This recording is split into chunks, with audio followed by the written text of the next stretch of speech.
Hello and welcome back to the Body for Minds podcast. We've all been there at one point or another.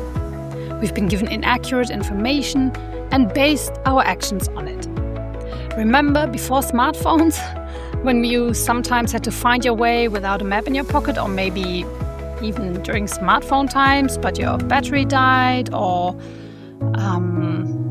you just have no data because you're abroad and you didn't buy data or whatever. You weren't quite sure which way to go, so you asked someone for directions. Maybe they got it wrong, maybe you misunderstood, doesn't matter either way. You ended up somewhere other than where you wanted to be and had to stop and maybe ask again or look around for clues. Or maybe you've had to file paperwork and were told you needed one thing only to discover later that you needed something completely different. So you go back, you start over, you lose time. Almost always, inaccurate information means things take longer. And while those examples might seem small, we actually understand this principle really well in other areas of our lives. Think about work for a moment. Most of us wouldn't dream of running a project without looking at what's happening. We have project plans, milestones, budgets, and performance data.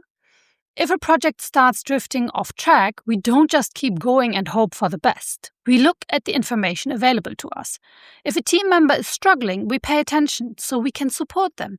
If something is working particularly well, we want to understand why.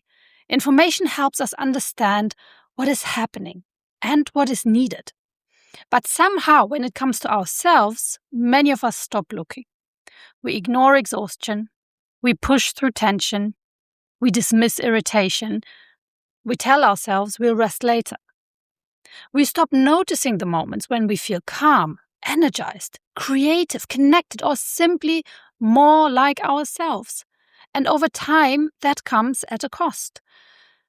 Not because our body is punishing us, but because we've stopped paying attention to the information it is giving us. The same thing is true when it comes to your body. If we keep pushing past the signals our body provides, things usually take longer.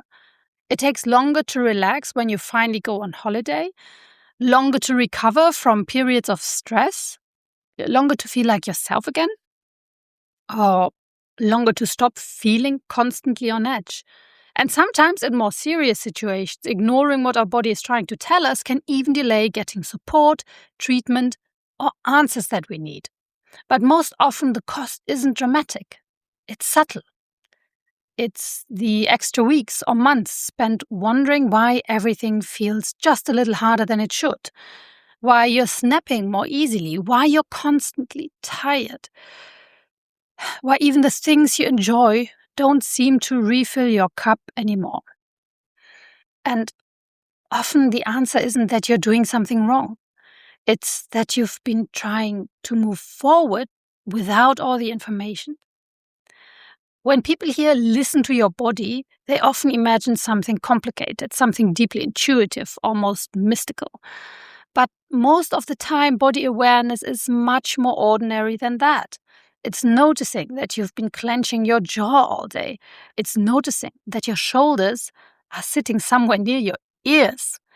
It's noticing that you're exhausted, even though technically you haven't done anything particularly strenuous. It's noticing that you've become impatient, distracted, or unusually emotional.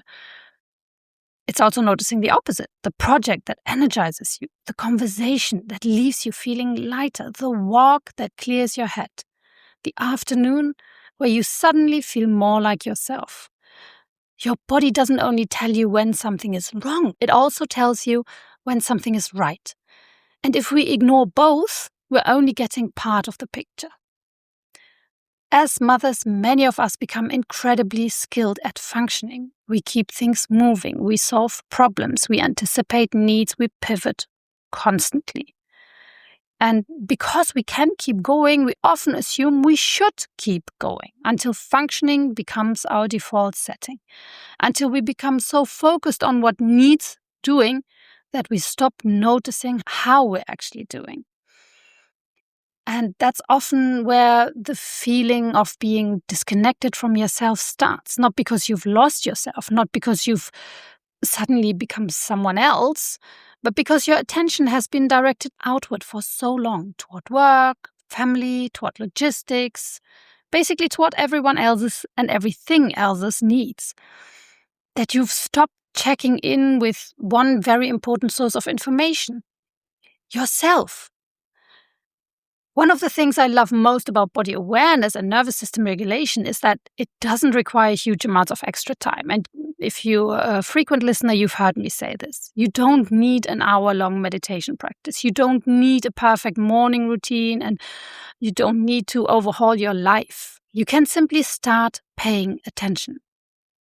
A few slower breaths while waiting for the kettle to boil, a quick body scan before opening your laptop, a moment to notice how your shoulders feel while you're standing in the supermarket queue, a couple of gentle stretches before bed or before a meeting.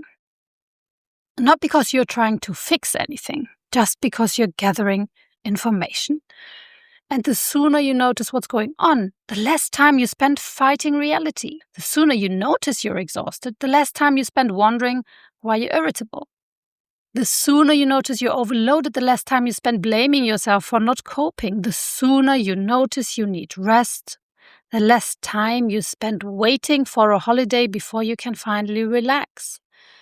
Body awareness doesn't save time because it helps you become perfect. It saves time because you spend less of it fighting yourself. Maybe summer has already disrupted your routines. Maybe you're finding yourself slightly out of rhythm. Maybe things feel stretched right now. I get it. There's never really a perfect time to start paying more attention to yourself. But the good news is that body awareness doesn't require the perfect time. It doesn't require a complete life overhaul. It can start right where you are. A few minutes, a few breaths, a little more noticing.